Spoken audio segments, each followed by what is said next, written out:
Գագիկ Ծառուկյանը ընտրության է գնում հավակնոտ ծրագրով։ Այսօր նա հայտարարել է երաշխավորված խաղաղության գաղափարի մասին, որն ընկած է առաջարկ Հայաստանին ծրագրի առանցքում։ Ինչ է իրականում նշանակում երաշխավորված խաղաղություն Հայաստանի համար եւ որքանով է այն իրագործելի ներկա աշխարհաքաղաքական պայմաններում։ Մեզ հետ Մայր Հայաստան կուսակցության վարչության անդամ Ստեփան Դանիելյանն է, շնորհակալություն հրավերության համար։ Շնորհակալ։ Եվ այսպես հնարավոր է տարածաշրջանում իրոք ստեղծել իրավականորեն ամրագրված անվտանգության համակարգ հաշվի առնելով ներկա իրողությունները։ Շնորհակալություն հարցի համար, որովհետև այսօր Հայաստանի համար դա գուցե ամենակարևոր հարցն է եւ մենք ունենք մի իշխանություն, որը ըստ էության շանտաժի է ենթարկում Հայաստանի հանրությանը, վախեցնելով պատերազմով։ Ինքը ասում է, տեսեք, մենք Թուրքիայի եւ Ադրբեջանի հետ ունենք որոշակի հարաբերություններ եւ դա երաշխիք է լինելու, որ Հայաստանում նոր պատերազմ չի լինելու։ Մենք չենք ներքաշվի նոր պատերազմի մեջ։ Ասում է, տեսեք, մենք ճանապարհ ենք սարքում Թրիփի, որտեղ եկել է Միացյալ Նահանգները ունի շահեր, Միացյալ Նահանգները դա գերտերություն է եւ դա երաշխիք է, որ պատերազմ չի լինելու։ Արդյոք այդ դեպքում չի անտեսվում մեկ այլ երկրի շահերը, Ռուսաստանի տվյալ դեպքում եւ հատկապես Իրանի, հարևան Իրանի շահերը։ Դուք շատ կարևոր հարց տվեցիք, որովհետեւ մեր հանրությունը պետք է մի պարզ բան հասկանա։ Երբ որ գլխավոր խաղացողների միջև լինում է մրցակցություն, իրանց շահերը անտեսվում են, մեկի շահերը անտեսվում են եւ մյուսը գործում է մյուսի դեմ, դա բերելու է ռազմական իրավիճակի։ Դրա լավագույն օրինակը մենք տեսնում ենք այսօր Ուկրաինայում։ Մենք տեսանք 2008 թվականին Վրաստանում եկան օգնության, իհարկե չեկան։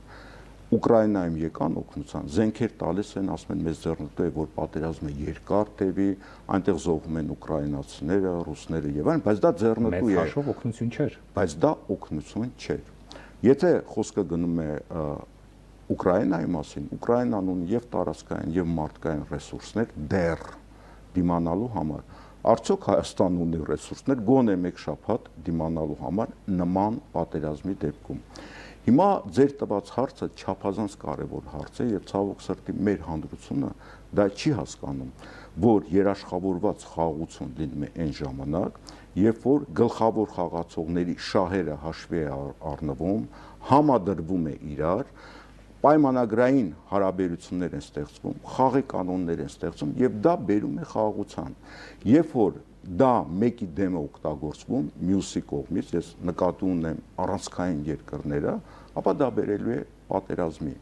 Հիմա եթե Թրիփի մասին է խոսքը, ապա այո, Թրիփը շատ կարևոր ուղի կարող է լինել, Հայաստանին կարող է խաղաղություն բերել, եթե համադրվեն շահերը, Ռուսաստանի շահերը, Ուկրաինայի շահերը եւ Չինաստանի շահերը։ Եթե այդ շահերը չեն համադրվում, մենք դառնում ենք պատերազմի տարածք։ Ցավոք սրտի Հայաստանում հիմա կա մի իշխանություն, որը փորձում է աշխարհաքաղաքական մրցակցությունում դառնալ կողմ։ Եթե դառնում ես դու կողմ, դու դառնում ես պատերազմի տարածք եւ լեգիտիմ առումով քեզ հարվածելը դառնում է լեգիտիմ նպատակ։ Նորից վերադառնանք Ուկրաինայի օրինակին։ Ինչպես եք պատկերացնում միաժամանակ արդյունավետ համագործակցություն ԵԱՏՄ-ի հետ, Եվրամիության հետ, Միացյալ Նահանգների, Հնդկաստանի, Չինաստանի հետ, հաշվի առնելով հակասությունները ընդգծված։ Որքանով է դա իրատեսական։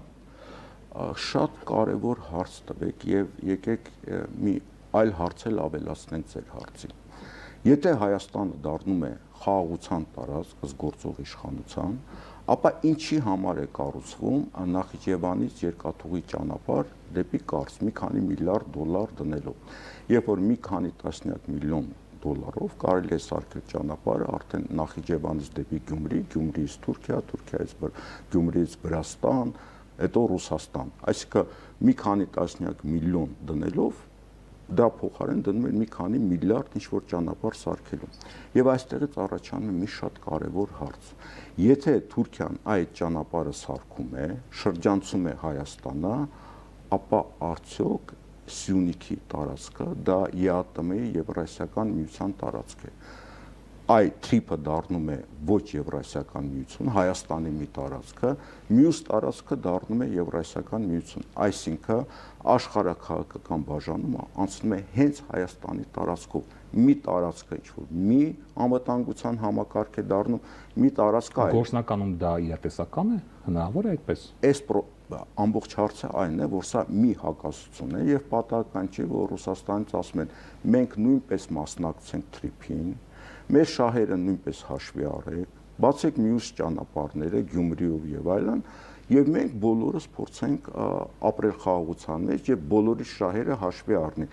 Հայաստանի կառավարությունը պետք է հենց այդ ուղղությամբ գնար եւ Հայաստանը սարքել կամուրջ, աշխատել սարքել կամուրջ այդ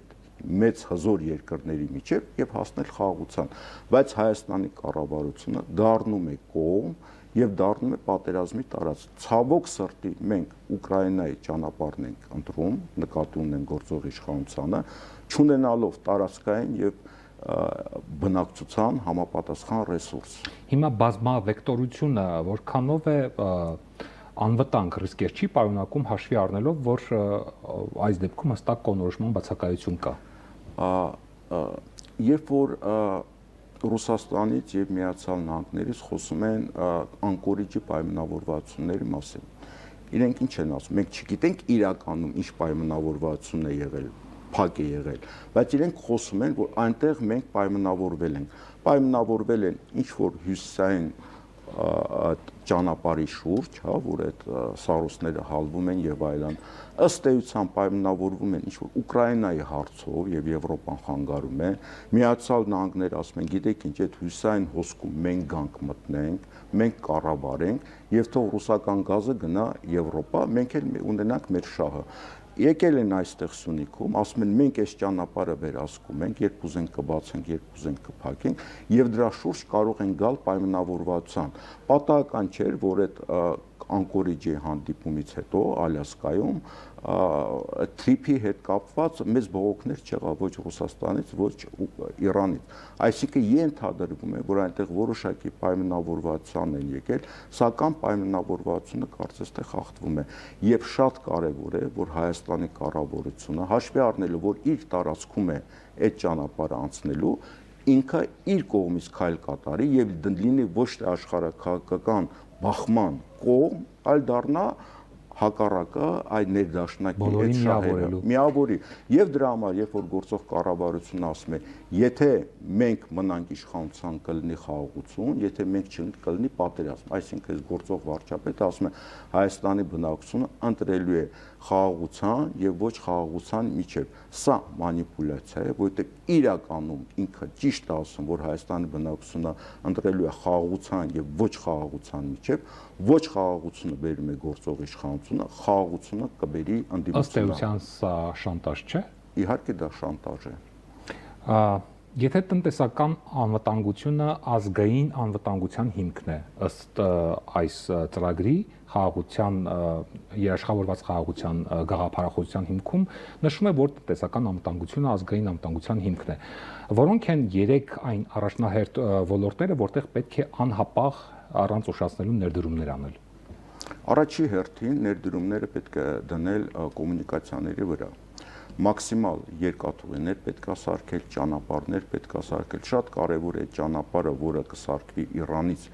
դեպի Վրաստան, այդ առումով, այսինքն հզորագույն ուժեր շահագրգռված են լինելու այդ ճանապարհում եւ ուժեր կլինեն, որոնք դրան դեմ կլինեն։ Այսինքն առաջի հերթին կոմունիկացիաներ կառուցելն է։ Երկրորդը գյուղատնտեսական ոլորտում, պարենի ապահովության ոլորտում պետք է գյուղատնտեսական ռեֆորմներ իրականացնել։ Այդ ռեֆորմները չիրականացվելով, բացելով ճանապարհը թուրքական ապրանքների համար գյուղատնտեսության, նշանակում է մեր գյուղերը մահանալու են։ Երկրորդ մի հատ շատ վտանգավոր թեզ կա, ուրեմն գործող կառավարությունը մի ծրագիր է տնտեսական դոկտրին է ընդունել եւ այդ դոկտրինում շատ վտանգավոր կետեր գոյություն ունեն։ Ես խորհուրդ կտամ մտնել եւ նայել։ Ինչի մասին է խոսքը։ Ուրեմն տեսեք, իրենք ծրագիր են գրել են, որ հողերի խոշորացման ծրագիր։ Այսինքն հողերի խոշորացումը նշանակում է լինելու են մեծ ֆերմաներ, քիչ աշխատողներով եւ գյուղերը դատարկվելու են։ Հայաստանը առանց գյուղերի դա Հայաստան չի։ Դա քաղաքներ են, որոնք պաշտպանողության առումով, դեմոգրաֆիայի առումով ունեն լուրջ խնդիրներ։ Այսինքն գյուղատնտեսական ռեֆորմներ չանելով, ճանապարհները բացելով մենք սպանելու ենք գյուղը։ Սա նույնպես անվտանգության հարց է։ Գոյություն ունի նաև պարենային անվտանգության հարց, գոյություն ունի էներգետիկայի անվտանգության հարց։ Երբ որ Հայաստանում կառուցում են մոդուլային ատոմակայաններ, որի տեխնոլոգիաները չկա, որը ոչ միտեղ չի կառուցվել, բայց դիմացը ըստ էության Թուրքիայից եւ Եվրոպայից դրվում է ատոմակայանի փակվելու հարցը, ինչի համար աշխարհակաղակական նպատակների համար, որովհետեւ որ երկիրը սպասարկում է քո ատոմակայանը, դու այնտեղից ունես կախվածություն։ Այսինքն խոստում տալով, բայց իրականում որևէ հիմք չունենալով, մենք էներգետիկ խնդիրների առաջ են կանգնելու։ Արդյունքը որ է լինելու, մեր էներգետիկան կապելու են Թուրքիայի եւ Ադրբեջանի հետ։ Այսինքն մենք կենսական կախվածության մեջ ենք մտնելու Թուրքիայի եւ Ադրբեջանի։ Սա չի նշանակում, որ մենք դեմ ենք, որ հարաբերություններ ունենանք Թուրքիայի հետ, Ադրբեջանի հետ, տնտեսական հարաբերություններ լինի, սահմանները բացվեն, սահմանները աշխատեն, իհարկե ոչ, բայց ամեն ինչը պետք է արվի շատ մտածված ձևով, հաշվի առնելով մեր անվտանգությունը, մեր ապագա 30-40 տարվա այս ամբողջ անվտանգային համակարգը։ Խաղաղությունը երաշխավորվում է ներքին ամրությամբ։ Ինչպես է հնարավոր հասնել խաղաղության, ներքին համախմբման, հաշվի առնելով հանրության բևեռացումը։ Այսօր հանրությունը բևեռացված է։ Դուք երևի ամենացավոտ հարցերից մեկը տվեցիք, որովհետև Հայաստանի նման փոքր երկիրը, որը գտնվում է այսպիսի ահեղ մարտահրավերների առաջ, հասարակությունը պառակտված է եւ փոխադարձ ատելության մթնոլորտ է տիրում։ Եվ այդ փոխադարձ ատելությունը Հայաստանի իշխանության կողմից սրվում է։ Ինչի համար է սրվում, որովհետեւ դեռևս 18 թվականից իրանք եկան մերժման գաղափարով, ատելության գաղափարով, հանրությունը մասերի կիսելու գաղափարով եւ մասերի կիսելով մի մասին իրենց կողմն են քաշում, մյուս մասի դեմ պայքարելու համար։ Եվ հիմա մեր մոտ սարսափելի ատելության մթնոլորտ է։ Ես գիտեմ եղբայրներ, որ իրար հետ արդեն չեն շփվում։ Ես գիտեմ ընտանիքներ, որտեղ խնդիրներ են, մեծ բարեկամություն, որտեղ արդեն չեն հավաքվում, իրար չեն բարևում, մարդիկ, որոնք թշնամական հարաբերությունների մեջ են, եւ նաեւ մեր հարցումներով, նաեւ ֆոկուս խմբերի հարցումներով մարդիկ ասում են, որ այդ քաղաքական տարանջատումները լուրջ խնդիրներ են ստեղծվում հարևանների հետ հարաբերություններում, իրենց հարազատների հետ հարաբերություններում, եւ այս ատելության մթնոլորտով մենք չենք կարող Հայաստանի ապագա կառուցել։ Ինչպես եք պատկերացնում այդ համախմբումը։ Այդ համախմբումը այն է, որ մենք պետք է այդ ատելության մթնոլորտին ասենք ոչ, այ հիմա ընտրություններ են, չէ՞ սպասում։ Մենք պետք է ասենք, որ գիտեք ինչ, նույնիսկ քաղաքացիական պայմանագիր կուսակցության անդամները, նույնպես падգամավորները, իշխանության փոխելու դեպքում իրենց նկատմամբ որևէ թշնամական գործողություններ չի կատարվելու, առավել եւս ակնհայտ, որ իրենք խորհրդարանում հայտնվելու են, եւ այդ մարդկանց հետ պետք է նաեւ աշխատանքային հարաբերություններ ստեղծվի, եթե նույնիսկ իրենք չլինեն իշխանության մաս, այսինքն իրենց ոչ ոք չի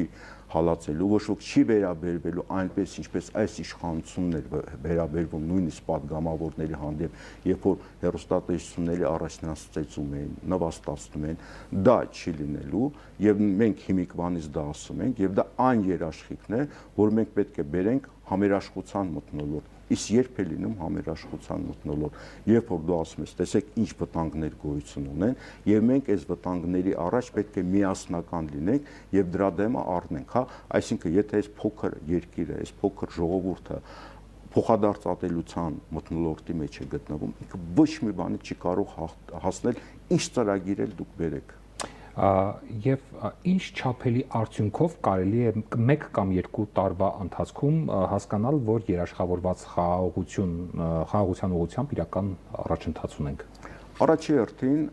Հայաստանի հանրությունը պետք է բաժանվի արտաքին կողմնորոշումներով։ Դա ամենամեծ վտանգն է, ամենամեծ հիմարությունն է, որ այս քանի տարիների ընթացքով ներշնչվել է հանրությանը։ Մենք պետք է շարժվենք Հայաստանի Հանրապետության շահերով։ Հայաստանի Հանրապետության շահերով շարժվելով դա չի նշանակում լինել դեմ Միացյալ Նահանգներին, Եվրոմիությանը, դեմ լինել Ռուսաստանին։ Մենք պետք է կողմ լինենք մեր երկրին, կողմ լինենք մեր շահերին եւ մեր հարաբերությունները կառուցենք շահերից ելնելով եւ նաեւ նրանց շահերը համադրելով եւ այստեղ դառնա համագործակցության տարածք։ Շնորհակալություն մեր հարցին պատասխանելու համար։ Մենք զրուցում էինք Մայր Հայաստան կուսակցության վարչության անդամ Ստեփան Դանիելյանի հետ։ Ցտեսություն։